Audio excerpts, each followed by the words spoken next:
नयना साहनी की रहस्यमयी मौत, क्या सच में उसकी आत्मा आज भी भटकती है? साल 1995, दिल्ली की सर्द रात। हर तरफ सामान्य शांति थी। लोग अपने अपने घरों में सोने की तैयारी कर रहे थे। लेकिन उसी रात दिल्ली के एक सरकारी फ्लैट में कुछ ऐसा हुआ जिसने पूरे देश को हिला दिया। उस रात एक लड़की की चीखें दीवारों के अंदर कैद हो गई, और कहते हैं आज भी उन दीवारों से कभी कभी अजीब आवाजें सुनाई देती हैं। उस लड़की का नाम था नैना सहनी।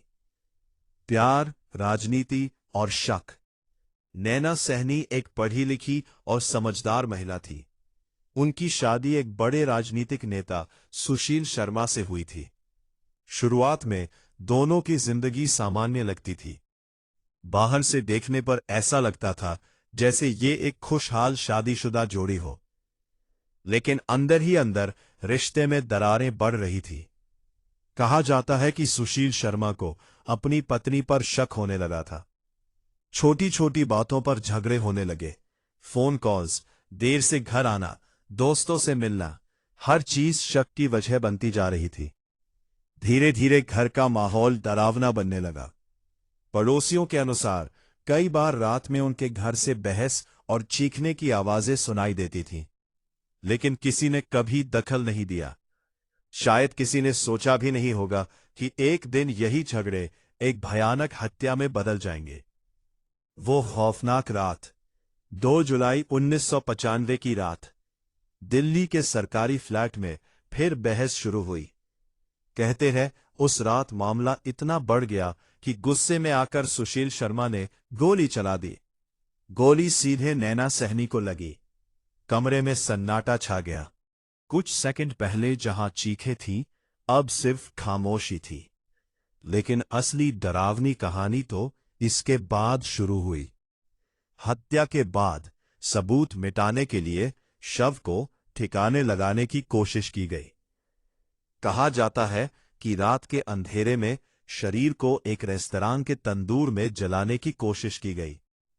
जब ये खबर बाहर आई, पूरा देश दहल उठा। मीडिया ने इसे तंदूर मर्डर केस नाम दिया। लोगों के लिए यह सिर्फ एक हत्या नहीं थी, ये इंसानियत को शर्मसार कर देने वाली घटना थी।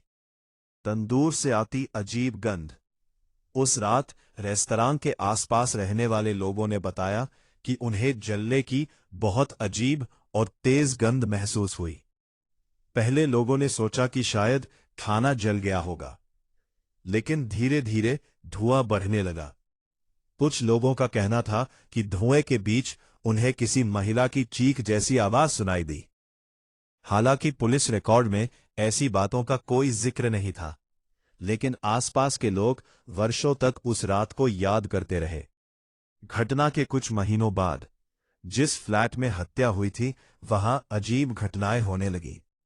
कहा जाता है कि रात के समय बंद कमरे की लाइट अपने आप जल जाती थी। रसोई से बर्तनों की आवाज आती थी। किसी महिला के रोने जैसी आवाज सुनाई देती थी, और कभी कभी दीवारों पर परछाइयां दिखाई देती थीं। एक चौकीदार ने दावा किया कि उसने रात 2 बजे सफेद कपड़ों में एक महिला को बालकनी में खड़े देखा था। जब वो पास गया, वहां कोई नहीं था। धीरे उस फ्लैट के बारे में अफवाहें फैलने लगी। लोग कहने लगे कि नैना सहनी की आत्मा को इंसाफ नहीं मिला, इसलिए उसकी आत्मा आज भी भटकती है। कुछ पड़ोसियों ने दावा किया कि रात में दरवाजे अपने आप खुलते थे, फोन अपने आप बजता था, खाली घर से टीवी की आवाज आती थी।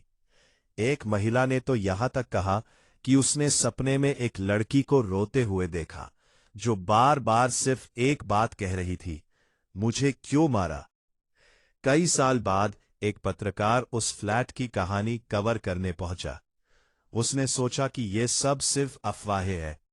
रात में शूटिंग के दौरान सब सामान्य था, लेकिन जैसे ही कैमरा बेडरूम की तरफ घुमाया गया, कैमरा बार बार बंद होने लगा। टीम ने बैटरी बदली, दूसरा कैमरा इस्तेमाल किया, लेकिन वही समस्या फिर होने लगी। कहा जाता है कि रिकॉर्डिंग में एक अजीब फुसफुसाहट भी सुनाई दी थी।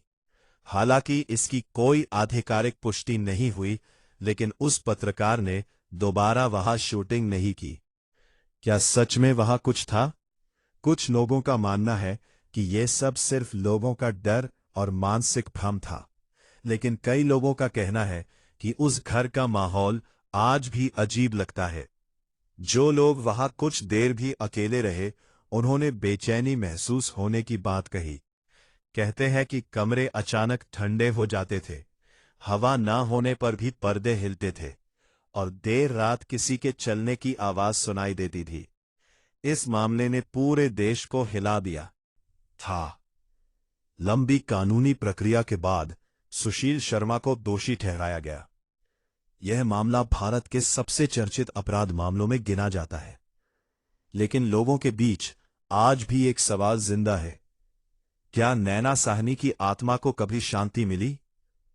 कहा जाता है कि कई साल बाद उस फ्लैट में रहने आए एक नए परिवार ने सिर्फ 3 रातों में घर खाली कर दिया।